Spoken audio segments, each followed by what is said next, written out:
All right. All right. Thanks everyone for joining us here. Hey Sam, how you doing? I'm doing pretty well. How about yourself, Daniel? Doing good, doing good.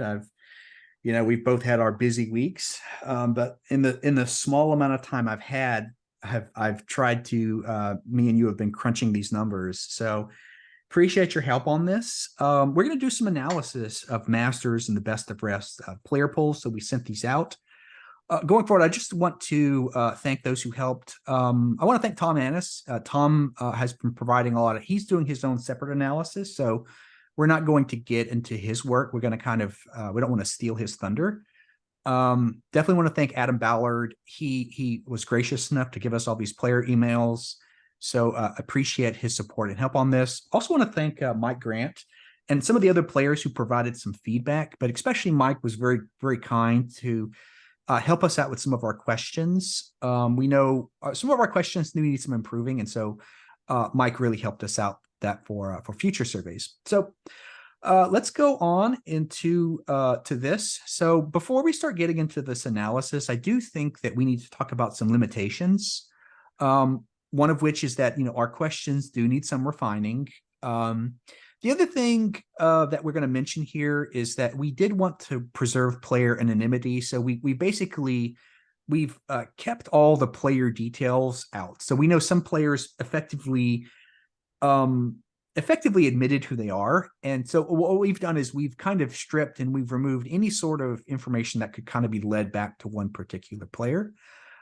We've also kept the polls as concise as possible. We weren't sure if players would have answered a longer poll. It seems like they will.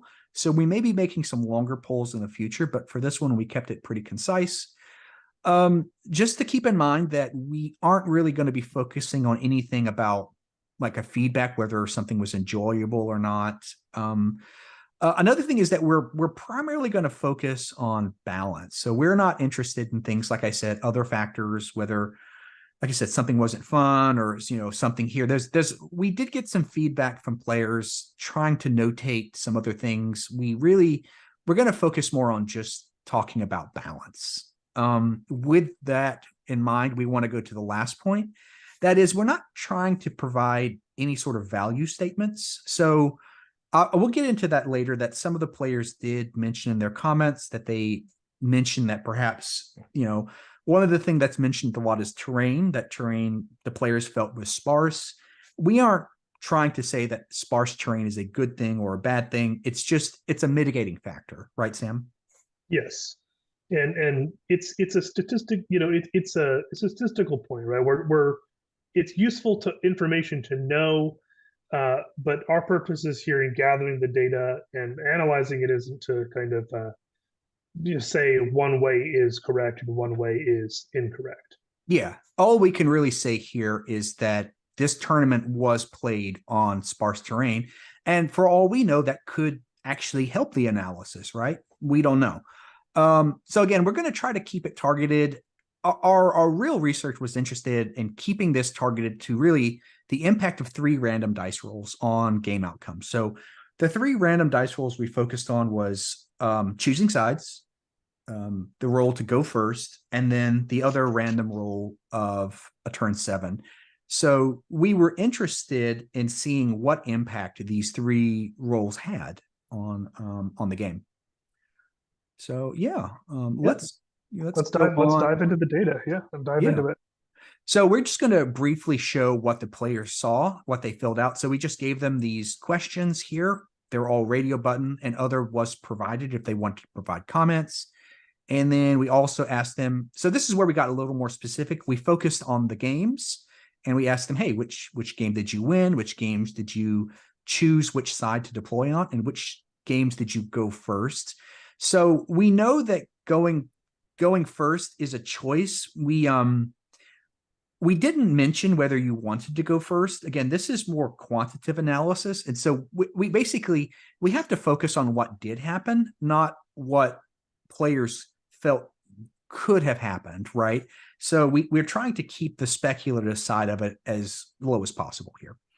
And then the last question we just asked is, hey, determines, which games did turn 7 determine the winner? So we tried to, this could be worded a little better, because I know some players mentioned the fact that their game didn't go to turn 7, but if it did, they would have won. And we tried to be pretty conservative, because even that, Sam, that's basically speculation, right? That's a player saying it is, yeah. You can't, yeah. we can't really know if it had gone to a turn 7, the result would have been different because it is a dice game. There's random elements, but we can pretty clearly know that if the game had ended on turn 6, would the result have been different?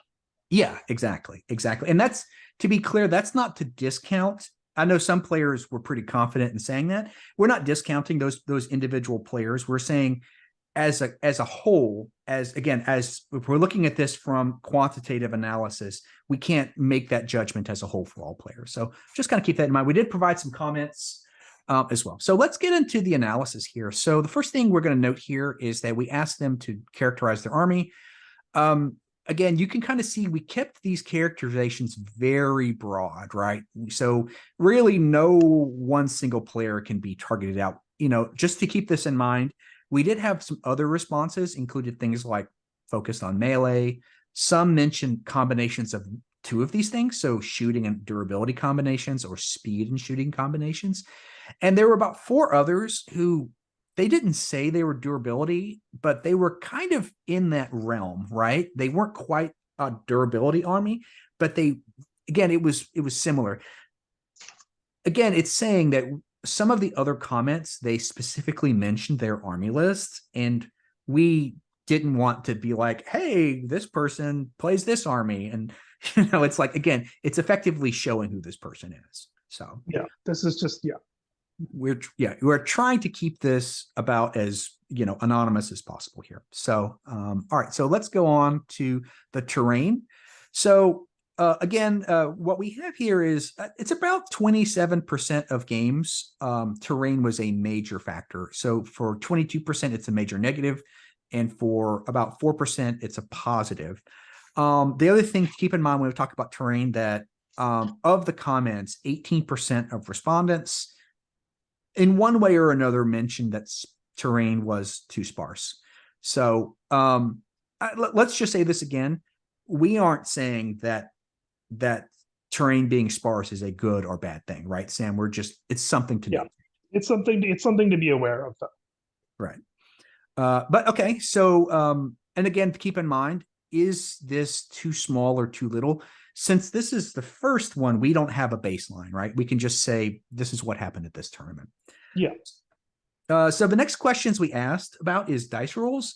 And this is, again, we aren't focused on dice rolls, but we wanted to make sure that our analysis wasn't widely skewed by dice rolls. So in this case, it's about just above 20% of games, dice rolls had a pretty significant major impact, as they say. Now, is that low or small? We don't know. What we can say is that basically for almost 80% of games, dice rolls weren't a major factor. And that feels like we can possibly rule out dice rolls to an extent. In other words, we wanted to make sure that dice rolls weren't just basically throwing all these numbers off, right, Sam? Yeah, and and this is also one thing to also note with all of this is this is based off of self-reporting from players, right? But it does give us a kind of a good idea that about 80% of the game, it was a relatively negligible factor, about 80% of the games based on player feedback. That's right. And it's just getting useful information to know when you're looking at any kind of quantitative data and doing any kind of analysis to understand, where we don't want to have, if it had been the reverse on some bizarro world, that would have kind of hampered our efforts. It would have exactly. What we're trying to do in these questions, we're trying to mitigate the variables. If supposedly 50% of these games dice rolls were a major effect, then I think that our research would probably not be as telling, right? As well done. Yeah. Yeah. So we asked, basically here we just asked which games did you win. So obviously speaking, as an aggregate, this means nothing, because as it's going to come out to close to 50%. So as an aggregate, this means nothing. The percentages are a little low because we aren't counting draws. So obviously the win percentages are going to be a little low mostly. Again, which games did you go first? As an aggregate, this means nothing. And then which games did you choose which side of the battlefield to deploy on? Again, as an aggregate, this means nothing. So here we'll talk about where we can take some aggregate views on this. And this is in turn 7. Which games did turn 7 determine the winner, excuse me. And again, what we're saying here is that the big thing this question is trying to drive at is X person won the game on turn 6. What percentage of games, or what is the amount of games that turn 7 changed that outcome, right, Sam? Yeah. And that's what we're trying to understand with this data. Yeah. We're trying to understand this data, and we're going to get into the specifics. We're trying to see where these broad random rolls, how they're affecting the game. And in turn 7, again, we don't know whether in this instance, 44 out of the 264 games played at Masters, and 264, just to keep that in mind, that's just over 2/3 of Masters people responded. So it's a pretty large segment of the Masters players reported this. So we feel pretty confident with Masters that we're getting a pretty good sample size in Masters. And Yes. from that, we're seeing, I said, almost 17% of games on turn 6, the winner was A. And when the random roll happened, turn 7 changed. So again, I think that is significant. We don't know if it's too small or too little. It's just something to keep in mind. All right. So here what we did is we took all this analysis. Remember, each individual player notated all these games, and we basically crunched all these numbers and we put them up into a table here. So the wins are just kind of acknowledging that, right? As a whole, out of the 264 games, they won about 124, which considering ties and losses is about accurate. But it's what we got really fascinating on is we basically started breaking it up into a scenario here. So now this is what we're going to do here. The first thing we're going to do is we're going to show you, quote, the wins on paper, right, Sam? This is the wins that everyone cares about, right, Sam? This is the ones that, yes. Yeah. So in here, we're going to look at this with effectively the noise of turn 7. And then on the next table, we're going to effectively balance out that. We're going to effectively remove turn 7 as a factor and look at these things. But the first thing we want to let's look at the data before we remove turn 7. And so in here, and again, when we're saying this, we're talking about wins that are effectively a collection of turn 6 and turn 7s, right, Sam? Yes. So this is all of the games that were reported. Yeah. Whether or not it went to turn 7 or not. Yeah, it's all the turn 6 and turn 7 games are kind of just thrown into one basket here. So on raise, they chose their sides 20 times, and of those 20 times, they only won 7. So this looks like on raise that choosing a side was actually a disadvantage, right? So when going first, they went first 16 times. They won 10 of those times and lost 6. So in raise, it initially looks like going first is actually a pretty significant advantage. For control, again, actually a disadvantage of the 14 times they chose sides. Am I right, Sam? It looks like it's actually a disadvantage to go to choose sides on control, and also just a disadvantage to go first, right? If we're looking at this, it looks like of a 19 times, it would have been better to go second on control, right, Sam? Yeah. Again, though, this is kind of a relatively small sample. So this is one tournament. But we're just going to show the numbers here, right? And show how they are. It's still useful information, even if it's not, we can't make definitive statements based off of any of this. That's exactly right. Exactly. We are going to show you the information on this tournament, and we're also going to, at the end, combine best of the rest. But we're just going to look at this. So the first thing with plunder is about a 50%. Plunder going first is a 75% win rate, which is pretty big. Invade's basically 50% choosing sides and basically 50% on going first. Invade feels pretty balanced. Dominate about a 50% and 50%. Invade. In other words, when we're saying balance, we're saying dominate and invade. The role to choose sides and go first doesn't seem to affect the game. Salt the Earth, about 50%, and a slight advantage on going second in Salt the Earth. So, okay. So this is the wins on paper here. But what, again, we're going to talk about here is if we are trying to do quantitative analysis and we stopped here, we could draw some conclusions that perhaps this noise on turn 7 is kind of changing it, right? Like, let's suppose we were looking at this and we were saying, well, it looks like, choosing sides actually isn't a big advantage, but the problem is that with this noise, that can change it. So what we did on the second graph here is we basically zeroed out turn 7, right, Sam? We said, yes, we're going to effectively change all the wins to losses and losses to wins and everything to effectively zero out all these turn 7 variants. Yeah. And here we're going to get much more interesting analysis in that all of a sudden choosing sides has an advantage, right? Yeah. And all of a sudden going first here doesn't have nearly as much of an advantage. On control, all of a sudden going first now is actually a huge advantage in control, where it was the other way, right? Yeah. And here control is actually pretty balanced on going first. In plunder is actually pretty interesting in that it has a significant advantage on what side you choose and a significant advantage on what role to go first, right? Yeah. Invade, again, all of a sudden, in other words, what the previous table was showing is that it was showing that choosing a side was actually not an advantage. But as we start going through all these, all of a sudden we start seeing that over these 264 games and over the 97 times they chose which side, they won 61%. That's a 62% win rate. What do you think about that, Sam? And this is a really kind of a good thing to look at, because once you remove the variability for turn 7,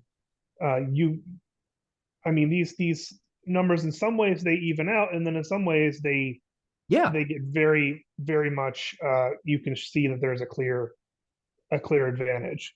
And go, I'm sorry. Yeah, and so this is basically this is basically what the data we're looking at right here is assuming games ended on turn 6. Yes, that's exactly right. And that's what I want to point out here, right? Because we can't know whether or not if the games had gone to turn 7, the results would have been different. But we can pretty accurately know that if the game had ended on turn 6, what the results would have been, and that's what we're trying to show here. And kind of also show that the turn 7 roll makes quantitative analysis like this really difficult unless you account for it. That's exactly right. Because again, now we're trying to use this, and again, we're going to say this in case people kind of bring it up. We know this is a small number of games. 264, we'd really love to get this up to around maybe 2,000 or 3,000. But if anything, what we're trying to see is that the turn 7 variance, it's throwing a lot of noise that we could be making decisions on balance with perhaps some wrong information. So let's go into best of the rest. So we did get a smaller sample size, just 95 games. So that's about 40% of respondents. So Masters is a much more significant sample size because we got over 2/3. This is about 40%. And so in here, one of the things we're going to note in best of the rest is the armies are a lot less shooting focused and much more speed focused, right, Sam? Much faster. Yeah, at least based on the reporting here. Yeah. And again, it is a much smaller sample size and a smaller tournament overall as well. Mm-hmm. Yeah. So Well, what we can do is we can take this sample size. You're right. We don't know if this is indicative of the rest of the tournament, but we do have Yeah, these sample sizes as faster lists, and we can see how they yeah, perform. yeah, we can, which is Uh, interesting. yeah, yeah. So here again, games one, we'll just show you these again. Again, these mean very little in without context is something else here. What we did want to show is here the variation is smaller, right? Of the 95 games, only 13 were turn 7 was kind of this mitigating factor here. So that's Yeah, actually 14%. Or so Masters was almost 17. This is 14. Why? So here's the thing. We can maybe take guesses about why these games turn 7 wasn't as much of a factor. Two of the guesses I think that we could make is one, best of the rest, this sample size, we're running faster lists, right, Sam? And faster lists, yeah. It's a lot of times if you're running kind of an alpha strike or a speed focused list, you're really aiming to win the game on turn 4 or 5, and kind of thus the turn 7 roll is less impactful because you're trying to kind of find that moment where, okay, I'm going to go all in on my charges on this turn, and it's either going to work or it doesn't. Mhm. And that makes sense as to why turn 7 with those style of list wouldn't be as impactful. I mean, that's again, this is a hypothesis. It's not, we're just going to speculate here a little bit. But That's right. So the other thing that we could speculate is that in best of the rest, again, this is a guess, that player skill discrepancy may be higher, right? You may be getting it may happen more often in this tournament that you had an awesome player go up against perhaps a much less skilled player, right? And yeah, so maybe those one of games the were just, yeah, which is one of the reasons I think we want to try to expand our collection out to some other tournaments too, so we can see how the results change in that regard too. So exactly, exactly. Well, but this, like I said, this could be another factor is that in Masters in other words, what it may be saying possibly is that in Masters, there was a lot closer games and that turn 7 became a lot more impactful. And it seems to say if we could take a hypothesis, this is a hypothesis, it could be that when player skill is much more evenly matched, this turn 7 roll actually becomes a lot more important. yeah, and that's a hypothesis that Hypothesis, right? we would, and it's a hypothesis we would like to test going forward, right? That's That's kind right. of that's part of our goal in starting this analysis is to let's come up with some hypotheses and test them, right? I mean, this is the scientific method. This is Yeah, exactly, exactly. So that's something to keep in mind. So let's look at the wins on paper. So again, smaller sample size here. So some of this is more difficult. For instance, so this is wins on paper. We're seeing that side chosen in Rays was about half. And of the times, here's the thing with having a smaller sample size, with only 4 times going first in this set of games, 3-1 is we can't gather a lot of conclusions from this, right? We can't say, oh, 60%, 66% of games were won, because again, one game could have changed that, right? yeah, yeah. Mm-hmm.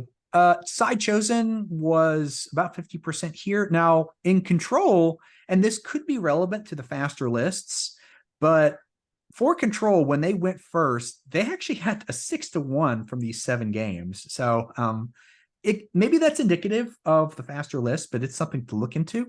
Plunder, about a 3-1 is not statistically relevant, nor is a 2-1. It's just not enough. But one thing about plunders we're seeing is that actually a large amount of variance on the turn 7 for these plunder games, right? Yeah. It's like that's significant right there. Mm-hmm. For side chosen, about 50%. Going first on invade at 9 is actually showing going second is a bit of an advantage. For dominate, so this is a thing, it could be sample size. Side chosen 6 times and they lost all of them. So this may be a little indicative of either one, perhaps player skill, or two, this is a small sample size bias right here, Sam, correct? Yeah, yeah. And anytime you get survey results, you send out surveys, you're gonna get people who feel strongly one way or the other are gonna be more likely to respond, right? Mhm. So that's always something with survey data you have to take into account. Mhm. So So Dominic, no. So again, one thing we're going to kind of point out here is that in the best of the rest games, it's about 50-50 actually. In other words, in these games, these two roles didn't seem to have a significant impact. But what me and Sam basically decided is this isn't enough data, right? It's just these just aren't enough data. So what we felt more comfortable doing is Sam basically combining them, right? We basically combined yeah, both. Now we do want to show you the wins that were modified by turn 7, but again, we don't feel this is as significant because it's just such a small sample size, right? yeah, it's too small of a sample size to gonna get a To say, because really one game changing it can significantly change it. So what we ultimately decided to do is we basically just decided to combine both best of the rest and masters. Now that this is starting to get a little significant. This is 360 games, Sam. So it is a yeah, pretty decent sample size. it is. We'd like it to be bigger. Don't get me wrong. We want to make it bigger, but Yeah, still, and like that's this that is the isn't plan. small. Yeah, But yeah, but this is a start to to show, the value of gathering this data and the kind of conclusions that it can lead us to. So exactly. So the first thing we did, again, we just want to show you, we want to go ahead and just balance it all out. We're not going to, we want to keep this a little on the shorter side. So we balanced out this already. So this is all turn 6. And this is where we start seeing some advantages as an aggregate, choosing side, a 60% win rate. Now that's significant, right, and it Sam? is, it is. Yeah. That is statistically significant. Yeah. You Going first, 146, 52. That's, I would say, pretty balanced, right? What do you think? yeah, yeah, A small advantage, a maybe? small advantage, Yeah. and we can talk about kind of where to go from, and we'll have some Mhm. kind of analysis at the end here. Yeah. Uh, Now, it does get a little more interesting because, again, this as an aggregate doesn't help us out. I think when we start digging into the individual scenarios, that's where we can actually start pulling possibly some imbalances. So here, yes, raise again, 28 times. It's not large, but it is significant that choosing side has a 16 to 12 right win to loss ratio. And going first, 12 to 8, that's about 60%. That's not small, no, it's not, and what you see also, what you can start to see with this is something we'd like to maybe delve in further at some point uh, is there kind of a multiplicative effect if you That's right. both get to choose your side and go first. Yeah, we Uh, did. So we did do that analysis but we didn't have a large enough sample. So we didn't want to yeah, present that here. In other words, it was too small of a sample size yeah, to say, yeah, and but that's something that's we want something to that look at we're going going to get forward. with more exactly that as we get more players, we can in a larger sample size, we could talk about that. Because it just wasn't significant enough. Hmm. Control again, a significant advantage choosing sides, whereas not really much of an advantage going first, right?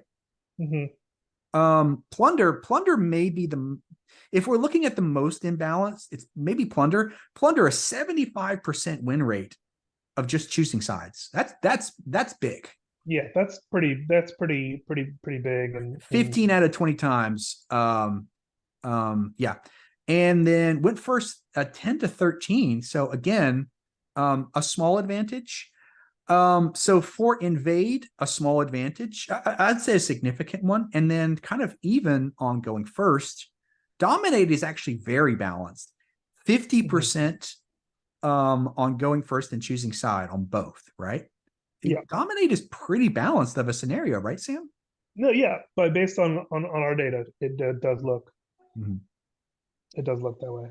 Salt the earth. And so what we're seeing here is that going first on a lot of these scenarios is a minor advantage and a significant advantage when you choose the sides. All right. So all that to go in, let's talk about some conclusions, Sam, right? So the two conclusions we did come up with is that dominate appears to be the most balanced scenario, right? Just in other Yeah. words, whether you go first or not and choose sides, dominate doesn't appear to be that big of a deal. We do have to stipulate that this is based off players don't get to place terrain, and it is the terrain is sparse, right? Yes. And so yeah, but we can. It's an interesting thing to see though. As a Yeah, and that's why we're using things like appears. Mhm. It's what it looks like. The other thing, it appears that plunder is the least balanced scenario, right? It's just a significant advantage choosing sides and a significant advantage going first. Yes, and you can kind of if you look at plunder too, you at the scenario itself, you can see how that could happen as well. And Right, right.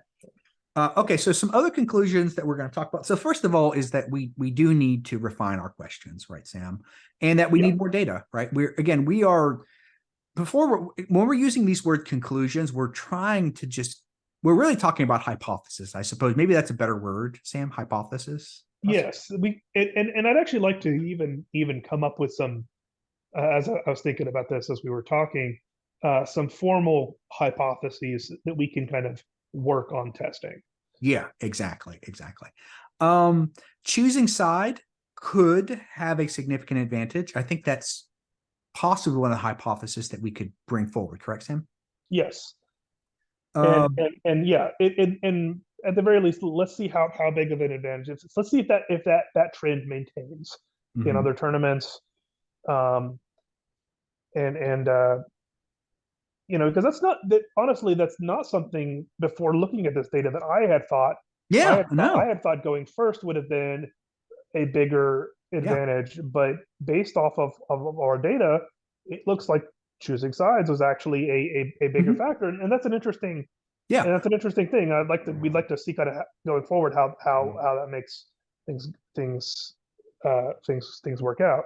yeah. That's actually pretty important to note that me and Sam, it actually discounted a lot of our own conclusions. So, but Yeah, that's the great thing about quantitative analysis, right? You know, there seems to be at least for me, I always thought going first was a much bigger an advantage, but it's probably not, right? At least it could be, right? Let's see, could. yeah. The other hypothesis that we need to dig in further is that randomized turn sevens could make wins significantly incorrect, right, Sam? Yeah, it's clearly kind of the data changes pretty significantly when you remove the turn seven games, and that does mean that when we're trying to make any kind of conclusions, it's something that has to be accounted for one way or the other Yeah, because it's throwing off a lot of the data. yeah. All right, so balance suggestions. So again, let's take these with a grain of salt because we do need more. But if we're going to, let's extrapolate. Let's make a big assumption, Sam, and say that our data set is significantly relevant and will be carried through thousands of games. Let's make that assumption. That's a big assumption, right? Sure. With that assumption, one thing we could do is we could combine the roles to choose sides and go first to a single role, right? Yes. One player chooses the side and the other player chooses who goes first. Yeah, and that should and theoretically that might you know I think that kind of keeps player agency involved, which is Mm, important in a game, but also kind of remove. I this is our theory anyway. Would theory, remove right? some of the imbalance between the two things. So Mm-hmm. the idea is that you could help balance that out a little bit. Yeah.